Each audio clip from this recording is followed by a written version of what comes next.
Today we have a brand new to us whiskey across the panel, and the return of Mr. Josh Barber on this episode of Savor the Burn. Let's go!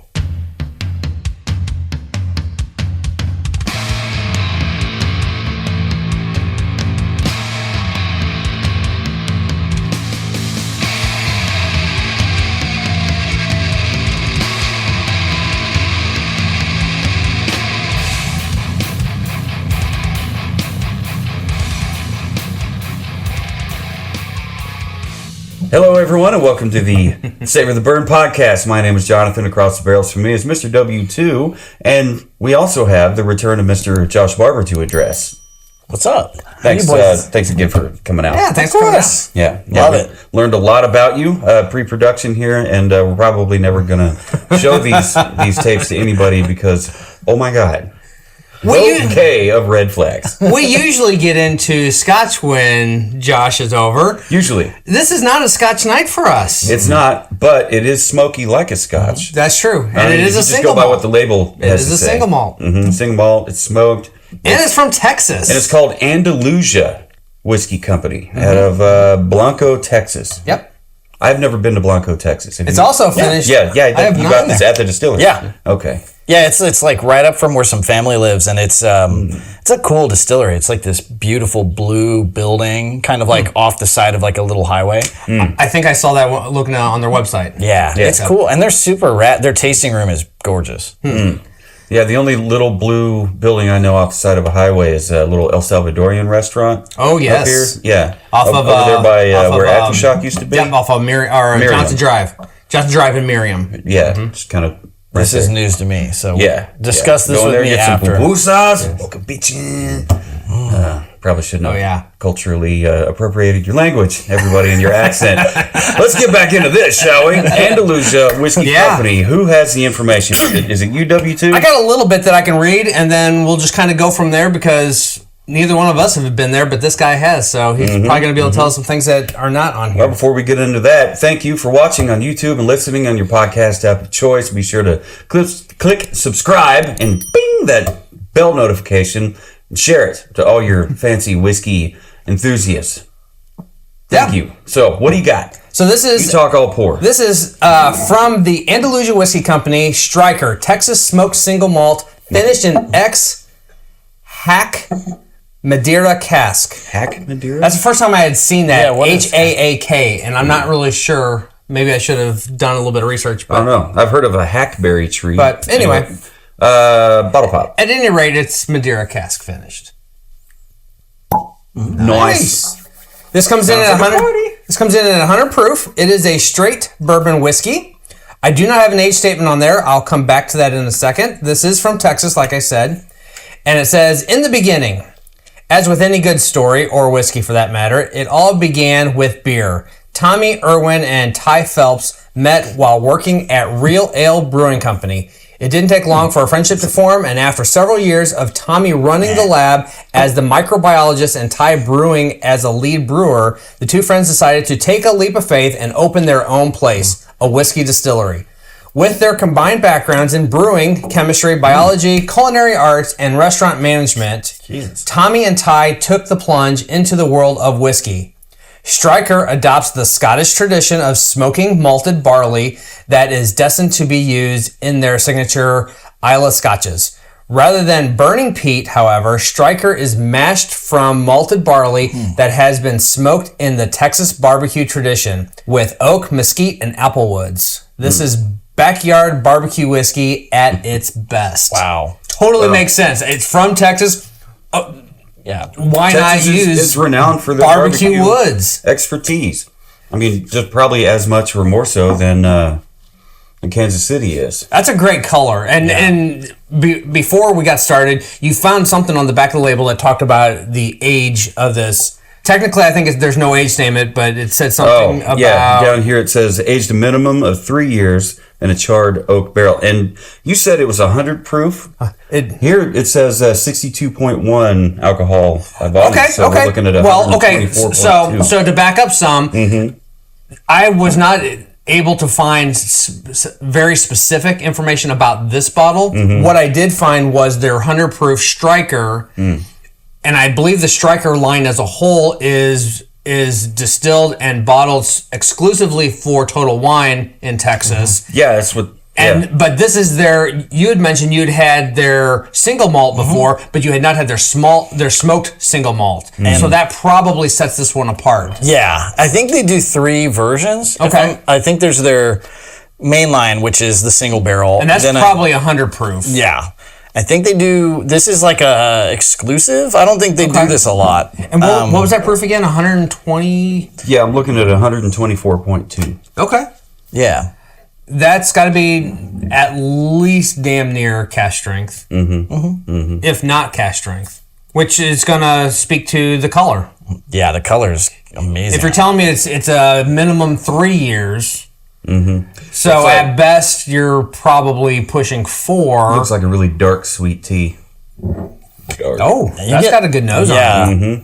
There's something. There's a very light mesquite barbecuiness. And all right, you remember that gun whiskey, the Doc Holliday. Doc Holliday, and it had like the banana runts kind of smell, and it had that something that we couldn't quite identify.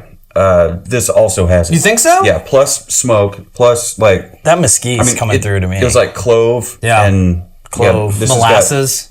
I need to write some of this shit down, y'all. So you guys said mesquite? I get the mesquite hard, and then like some spices. There's like a sweet spice on it. Yeah. That's what I'm thinking is the clove. It's not as in your face as a Isla smokiness. No.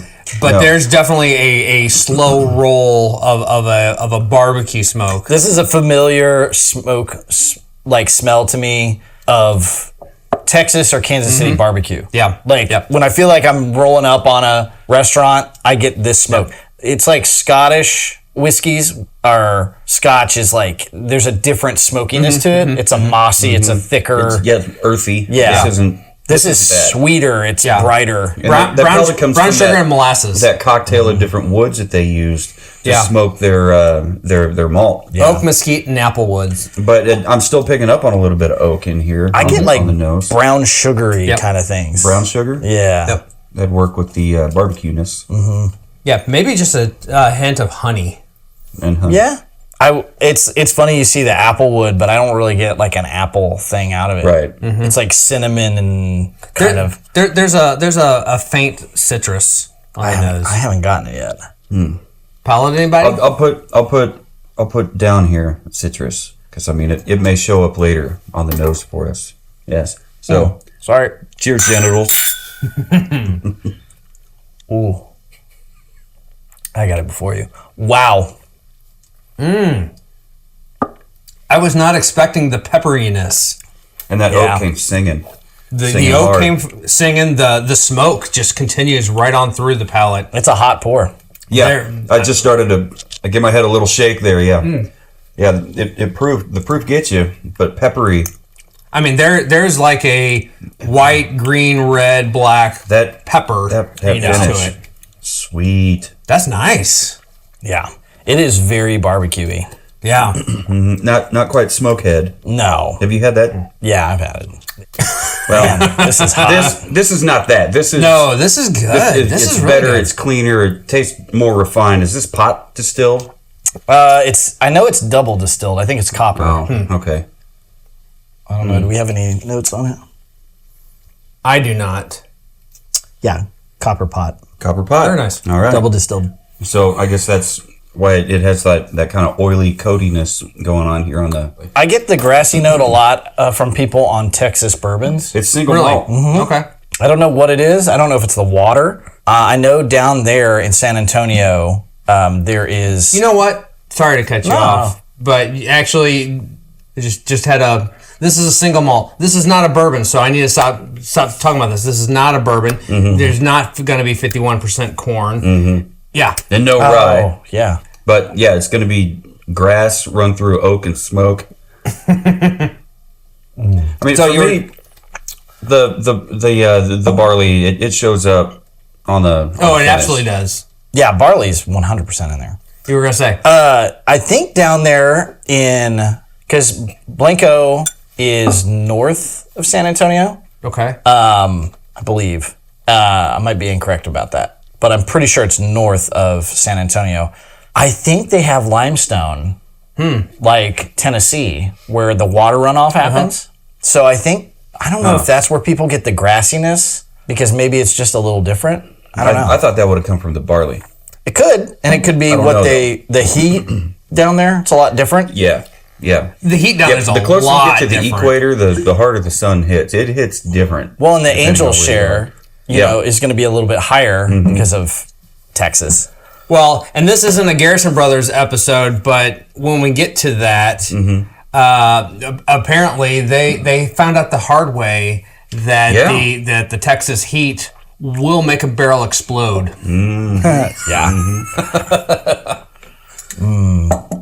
Makes me wonder if they, to help avoid that, they gave themselves some more headspace in the top of the barrel. Actually, they didn't. They didn't? Nope. But we'll get into that on another episode. I heard them say that they filled it all the way to the top, and then when the heat came, the pressure built, the gas cloud expanded and pushed all the fluids into the barrel. But I mean, that happens with all bourbons, all barrel-aged whiskeys, I should say. And when it cools, the whiskey comes out, so on and so forth, like an accordion. But I don't know. So this one here, it says it was aged in Ex-Haak Madeira Cask. We had a who was that? Oh, the Woodford Reserve. Yeah, that was Ex-Haak Madeira Cask. Holy smokes! Is that the one that we? That's the Master's Collection. The one that we could not believe how much it tasted like pickles, like sweet gherkins. No. That was the distillery only single malt. No kidding. Or it wasn't single malt, but it was malt whiskey. Okay. All right. Sometimes we get our nose in a whiskey and it just smells like clove and pickles. That was a malt whiskey that was finished in a sherry cask. And we were so not expecting it because you think malt whiskey happened before. Woodford Reserve malt whiskey and sherry cask finish, awesome. And we got into it. So much dill that we just were not expecting. It was delicious. We absolutely loved it, but there was so much dill. It tasted like dill pickles. Never had dill on the palate before that one. Yeah. This one here, it's not dill like that Doc Holliday gun whiskey we had. It's not. No. It's not dill, but I think it's clove-esque. It's like pickling spices. Like anise. It's like and peppercorns and I mean that. Yeah, the anise, and you'll find that in barbecue sauces too. It's got like a celery saltish kind of thing on the back end, like a dry saltiness to it. I wonder if that's the smoked malt or barley. How do you feel about the bottle presentation? We haven't talked about that at all. It's a straightforward bottle. I mean, it's a very standard bottle. I like the wood cut treatment on it, and I like the decorative borders and whatnot. What is that, filigree? Yeah. Yep. You got your what does it say at the top? Certified Texas whiskey. They're very proud of their whiskeys down there, and they should be, because 20-something years ago, there was not even 20-something. Certainly wasn't bourbon. I would say 15 years ago, Kentucky, there was zero Texas bourbon. Now you have... Kentucky had everybody believing that they owned the market. Yep. On bourbon. And then I found out about Ranger Creek, and then Rebecca Creek, and then... what's the one? It's the female-owned... Mill and Milan, or... Mill... I've been to the distillery. Milan and Green? Mill and Green? It's Mill and Green, MIL something. Yeah. But there's that. Those are so good. They're not far from Andalusia either. Really? Yeah. They're just up the road. Very cool. But Garrison Brothers and it's insane to think how good Texas whiskey is, and they have every right to be that. I mean, that's a cool. But as far as bottle presentation, it would get lost if I walked through the aisle. Yeah. And the thing with that is, so 15 whatever years ago, there wasn't a thing. There wasn't a Texas whiskey, definitely not a Texas bourbon, and I would go a step farther and say most certainly not a Texas single malt of all things, especially one that had a smoked element that really pushes it into the Scotch-like family. Yeah. But what is interesting, as I've kind of dug in and kind of been looking at and researching different distilleries and all that, and the last 10, 15 years, how prominent the sourced whiskey has become, and no shade whatsoever towards that. I get it, and your MGPs and your other distilleries that are sourcing for for sale, essentially. It's a great business, and there's a lot there, but what that does is that makes it really difficult when you're going down the shelf and you're looking for something that's specific. If you're looking for something that's a true, authentic Texas whiskey, you kind of pause for a minute and question, is this really a Texas whiskey or is this a Texas brand that whiskey, has piped in Indiana whiskey? And again, nothing wrong with that. Just be transparent about what you're doing. I do think there needs to be a standardization if you are purchasing, that there should be a labeling procedure to that. Yeah. But it's also one of those things that I don't think anybody should see it as a knock, because if you're getting your business off the ground, I've had some MGP stuff that's like, let me see what you're doing in 5 to 10 years. Right. Because they might do something amazing. Sometimes that's all they need. Yeah. They just need to prime that pump with something to get it out there. Yeah. Like, this is what we want to distill when we get moving. I'm going to bring up Michter's. Yeah. Michter's is a great example. When Joe Magliocco purchased the brand and decided to get it back off the ground, he knew what he wanted, and in that process, they procured a lot of orphaned barrels. They didn't go MGP, they didn't do anything like that, but they procured a lot of orphaned barrels to get them started, and through that process, they kind of decided and found what they were looking for. Sure. But at some point, when they brought in Willie Pratt, their master distiller at the time, they started working on their next phase, and that was, let's start distilling this ourselves. Anyway, all that to say, you fast forward a little bit, and I don't remember the year. I think it was 2014, somewhere in that time frame that we end up talking about a lot, because a lot happened in the mid-teens of 2000.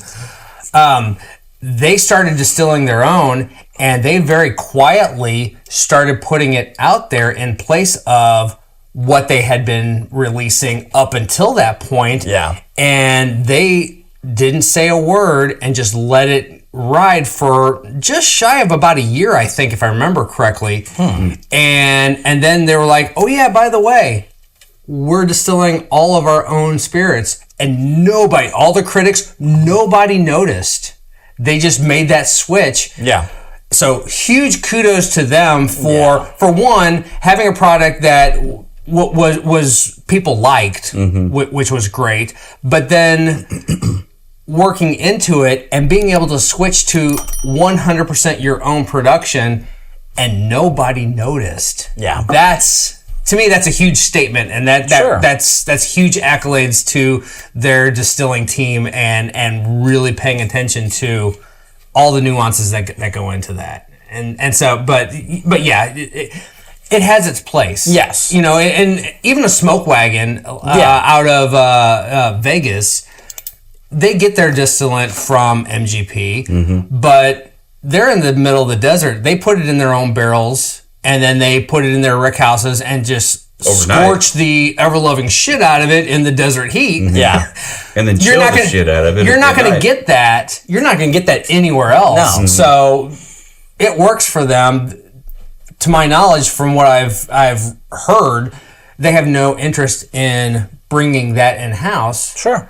But they have a niche. They have something that a lot of people don't have. They've got the desert that's doing in their own barrels. It's doing the work for them. A lot like our Texas whiskey really benefits from that Texas heat. Yeah. Yes, sir. I would agree. By golly. I'm surprised just how oily this is. I mean, there is a viscousness. Yeah, I mean, some of them it's lost on you. You know, it gets lost in the barrel or whatever. Yeah. But this made it to the bottle, and it's so viscous. I am not mad at it. And sticky. I mean, it sticks on the palate. Yeah, yeah. And maybe it's because I drink so much Scotch. It doesn't. That seems You're used to it. Yeah, like that doesn't feel oily to me. It just feels like it should. Yeah. I'm just like, that reeks of bourbon rye style whiskeys. Like, I know it's a single barrel, but I'm just saying, like, bourbons, I've said it before, they all kind of get in a really close note, and then there's some that stick out. Andalusia, I think, sticks out. Yeah. You know what this is missing, though? It has a really nice, pleasant barbecue-y smoke to it. It doesn't have that sea salt air that has whiffed through the rick house and aged the barrels with it. Maybe it's got a little bit of celery salt on the ass end there. All right. It's not sea salt. I didn't pick up on it. It's just that dry thing, that dry saltiness. It's not like a moist. But it's missing that Isla briny sea salt air. Yeah. His palate's not your palate, is it? Nope. No. Not mine. It's not W dose. What'd you guys give this on the nose? On the nose, I gave it a 4.5. How about you, JB? Give it a 4.75. Smells great. Yeah, absolutely great. It was stellar. I mean, right off the bat, we picked up on some mesquite, some clove and spice, some barbecue smoke, oak, brown sugar, honey, cinnamon, and a citrus. It was kind of lost in there. Did you have any distiller's notes on the tasting? I had zero. At all? Zero notes? Okay. Zero.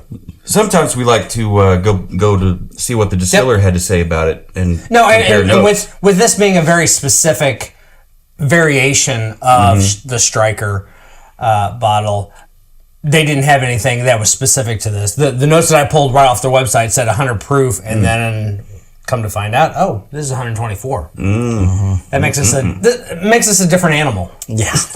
For sure. How about you? What was your score on the nose? I came in a little bit more discerning. I came at 4.25. Okay. Party pooper in the house. Well, moving on to the palate, the oak and smoke carried through. It was peppery, oily. The proof kind of smacked you a little bit, but it went away. It's not like it was, full frontal assault. It's not like jogging naked. You get clove, we think, was there, and anise. However you want to pronounce that. It's a family show about whiskey. But we had plenty of stuff. I loved how what showed up on the nose kind of evolved into this delicate mix, fun mix on the palate. Yeah. So I gave it a 4.25. I almost moved over here. I'm like, I didn't give it a 4.75. Anyway, so yeah, I gave it a 4.25. How about you? I went with 4.25 too. I think it's really good, and I think it's complex. It's hot, and so it takes a long time, I think, to get to the back end of the flavors. So if I had to look at it in a duration, you've got this much time with all that complexity. Since I've had the original Stryker, and I've had this, I think I prefer the original Stryker because you get more time with those flavors. Probably losing out a little bit on the mesquite and everything like that, but which is still a single malt. It's just not a smoked. It's not a smoked single malt. So, like, to me, Andalusia has a very unique palate, and I feel like the smoke is really good on this. If you like that palate and you're looking for that smokiness, whereas I kind of went into this looking for the Stryker thing plus smoke, where I feel like I kind of got that hotness. What is the Stryker thing? It's that clove, anise. Does it have to do with is it Stryker, does that always involve the Madeira cask? I don't think so. Okay. I believe the smoked is a different animal, but it's the original Stryker that I had. It's still not. It's still hot. It still gives it to you. It's still Texas whiskey, but you got a lot more time with that sweet, spicy, bourbony. It's still barbecuey, but not quite like that. So I 425. You know, like we've discussed a million times when I'm on the show, we're dealing with like, you know, 0.75 to get to a perfect thing. Like, it's fantastic whiskey. How about you, W2? Where are you at on the palate? I agreed with both of you. I'm right there at 4.25. All right. Locking in. Moving on to the finish. It's sweet, it's long, it's lingering. Barley and the grassy notes kind of come into play. That clove carries through all the way from nose, palate, into the finish. The anise family show pronunciation. You picked up on a little bit of a celery saltiness, Mr. Barber, and I don't know if power of suggestion or not. I don't know if I'm picking up on that or not. Really, I would have to spend more time with it, but maybe I want to, because I want it to have that brininess, because it's so smoky. I want it to be more of a Scotch. I mean, it's not a Scotch because it wasn't distilled. It wasn't done over in Scotland. Is this the closest thing we can get to Scotch as Americans? Smoking the single malt, distilling it, and aging it for a while? Yeah, I mean, maybe parking the rick house next to the sea. Oh, like you're talking like Jeffersons and stuff like that. Or Rogue up in Seattle, or not Seattle, but up in Oregon. Oregon. Yeah, they have one like right on the They edge do of have the a single cliff or malt something, also. don't they? That distillery is right on the. I don't know if it's a cliff, but it's right against the ocean there, and they set a lot of their barrels just right outside the rick house against the outer wall of the rick house, so that air coming right off the ocean hits those barrels before it hits anything else. And I think a lot of the distilleries in Scotland do that same thing for that very reason. A fence or anything like guarding those barrels? There's like a sign that says no touchy. No touchy. Come up like, Carl, stop! Carl, get off the property. Are you asking that if you break out your ski mask, would you be? That's where I'm going with this. Bro, if you could carry a barrel, trucks will travel. I got barrel dollies at work. I mean, I could load these bad boys up. I could do it. A little determination, some long hair logic. I'll be in jail in no time. Apparently in Kentucky, there are a handful of places that actually have distillery Olympics, which they have multiple events, but one of the events is rolling and carrying full barrels. A full barrel is roughly 550 pounds. Yeah. Oh, yeah, easy. For somebody else, not for me, that's for sure. So anyway, all that to say about the wonderful tasting notes on the finish on this one here. I ended up keeping it locked in at 4.25. Very nice. I liked it. As usual, I came down to four even. Yeah. All right. How about you, Mr. It's a great Josh? finish. Great finish. I did 4.2. I mean 4.2. 4.2. No, I was with also. I was at 4.2 as well with it because the finish wasn't like it. Like that's where that celery salt it kind of dried me out. It didn't leave me like it's not luxurious. It's a very in and out kind of thing to me. Yeah. It's long, but it was the spiciness, the sweetness was all kind of gone at the end for me. Yep. So nothing spectacular. I mean, it's just nothing wrong with the finish. It's just nothing. And speaking of nothing spectacular, let's go to the bottle presentation. Let's do it. I mean, it's your typical whiskey bottle. It's like somewhere between a J. Rieger bottle and a who else is up here that was similar? Ben Holiday, like the classic Bell style. Only this is more of a tapered wine kind of thing with a slight bulb, like you would expect from a Weller or a like I already said, J. Rieger company kind of thing. There on the neck. I like the composite cork and how black it is. I like that. Nice black topper. Black. Is that some kind of composite material? Doesn't feel like wood. It was like It was just plastic. like playground rubber. You know what I'm getting really, and this is just a personal preference thing. What I'm getting really tired of is the Great Gatsby, like 1920s. There's so many companies doing this right now. There's nothing when I look at this that goes other than how they did the kind of like the old school playbill thing that screams With Texas the Stryker to me. logo. Yep. Until you do this and you look at the Texas Yeah, you whiskey, see that little certified badge down there, that Texas. little aluminum badge. everything about this reeks of those buzzwords, bespoke, and it's kind of bullshit in my opinion. Like This little badge down here reminds me of like a Fred Durst kind of flavor shaver right down there on the chin. Like, smoke single malt. yeah, I mean it's not bad, and I mean it's fine. Yes, that was good. It's fine. That was good. It looks good. I mean, what else would you do? You don't want to just do big block letters, but like, I mean, this it's fine. I'm not going to run out and buy the T-shirt. No. You know, if you send it to me, I'll wear it on the podcast. this is a chick in a I'll wear it in sun public. hat. That's what this is. It's like I've seen One a of the big million. floppy doppy sun hats. It's like, oh my god, that's Are you guys trying to analyze? I really like her. yeah. We haven't gotten into that yet. Bottle presentation. I got my score locked in at 3.75, 3 3/4. I wasn't wowed by it, but I did like it. I liked it because I mean you've got extra labeling on here. I hardly ever see the That's the fair. little. That's fair. That's not even. You know what? That's a Maybe metal. I'll knock that off. It's not metal. It's like a sticker. It's made to look. It's false. It's like somebody went in and painted It's aluminum sticker. somebody right? painted flies in the urinal. They're trying to trick us. They're trying to outthinkify us. No, we brainificate harder here on the Savor the Burnt podcast. Only after I gave my score did I notice that it was a sticker and not an aluminum. Of course, it's a sticker badge. Yeah. but it's still aluminum-esque. Surprise! But you got a little bit of extra info down here. I like how it says bottled exclusively for Total Wine and more, finished in Ex-Haak, whatever, H-A-A-K Madeira Casks. It just does that mean you can only get this at Total Wine and the distillery?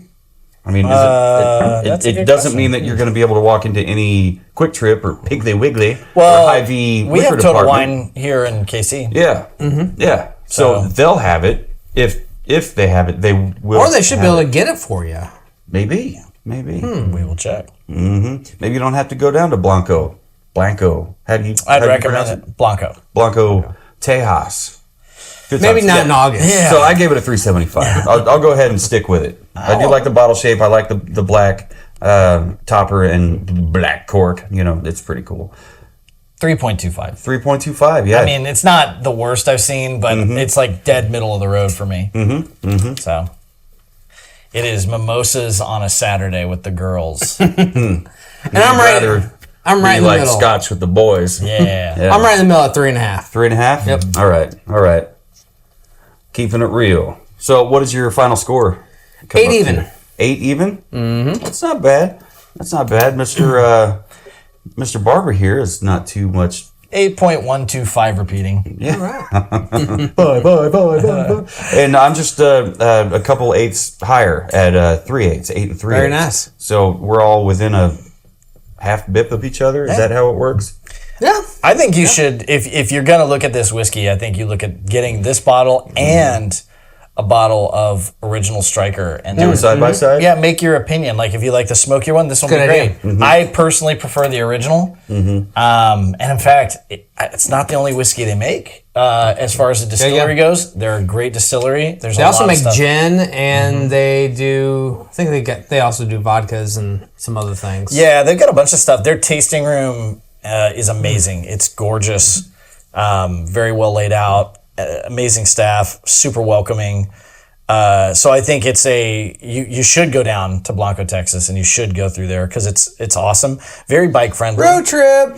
Yeah, sounds good to me. There's a few Texas distilleries that we would love to meet and greet and hang out with and help tell their story. I'll go. Going back Balcones to in Waco. Absolutely. Yeah, Waco.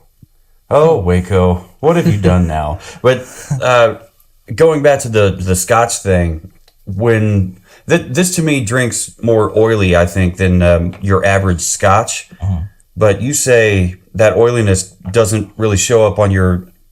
It doesn't really register for you because that's a Scotch thing. Like that's like if you're going to drink a smoky whiskey, it's going to be a Scotch, and it's going to have that texture to it or whatever. So like, I'm just trying. Do they do predominantly single pot copper pot stills in Scotland land? Usually there's 3 stills. Scotland in Scots lands. There's usually 3 copper stills. So I believe it's triple distilled, and maybe that's where that's coming from. I don't know. It's like if you look at a Lafroig and then you look at this and you call this oily, I just go, Lafroig just laughs at you and goes, try again. Hands you a quart of WD-40. Here, squirt some of this in there. But I mean, by all means, as far as a domestic whiskey goes, it definitely is oilier than say most you would get. Not as oily as a Leopold Brothers. No. I mean that one. 3 chambers. 3 chamber. Yeah, I mean So that's good. a super unique way of doing it. Very wasteful, but what a product you get. But that's again like a lot of the bourbons that I will gravitate towards is I told you guys one of the first times I was here, Leopold Bros, Stranahan's, Colorado. Yeah, they have that Scotch-y thing, but not it's not Scotch. Where's Leopold? Where are they out of? They're in Colorado. They're also in Colorado. Okay, just like Stranahan. Not that long ago, we got into an 8-year bourbon from Leopold Brothers that was finished in their 3-chamber rye X barrels. Oh wow! And so we had hopes. We didn't have expectations. Great classic, great classic bourbon that had that 3-chamber rye sourdough hug around it. It was really, really interesting. Yeah, they're doing some interesting things. Those Leopold brothers. Those brothers. Those bros. It's always brothers doing something. If it's not the Van Halens, it's the Abbotts. If it's the Leopolds, it's the Garrisons. You never know the brothers. Anyway, so don't let our review deter you from going out and finding your own bottle of the Andalusia Whiskey. And 8 is still a great score. Stryker, single malt. Yeah, 8 is a great smoked score. Whiskey, clocking in at 124.2 proof. Yes, we talked about this one, and yes, we did talk about all kinds of other whiskeys and scotches. Like I said, don't let that deter you. Let's say you wanted to put this in a cocktail. What cocktail do you think I'd this probably do a whiskey rusty would nail. lend itself to? A rusty nail? Some Drambuie and this. Drambuie. That's Express an orange swath and drop it in. Drambuie was like a liqueur, like a spicy. It's a liqueur from Isla. Okay, all right. I thought it was like a PlayStation 2 game with the raccoon guy that jumps around. Little trash pandas. They warm my heart. Or Godfather. Yeah, A Godfather would be nice. With some Godfather's pizza. Rip. Hello, heartburn. Anyway, so thank you for joining us on this mighty fine episode today on the Savor the Burn podcast. Mr. Barber, thank you one more again for joining us. Of course. Thanks for having me. How can anybody find you if they want to find you for anything that you may have to offer? What do you have to offer the world? I'm a producer engineer. You can find me at The American Josh on Instagram, and you can follow my band at Idle Airs, IDLEHEIRS on Instagram, and that's where I'm at. You follow them on Spotify and Amazon Music, and throw them in your Pandora listening to list thing. Delete your Spotify, get Apple Music or Tidal. Oh, there you go. Title. Be a real one. Get Tidal. There you go. I haven't heard of Tidal. I'll have to check that out. Yeah. Is it Android compatible? Yeah, All right. I'm gonna check them out. Hopefully they pay more. they do. I'm getting Tidal. All right. So no matter who you are, where you are, what you're drinking, and who you're drinking it with, never forget. Keep on burning.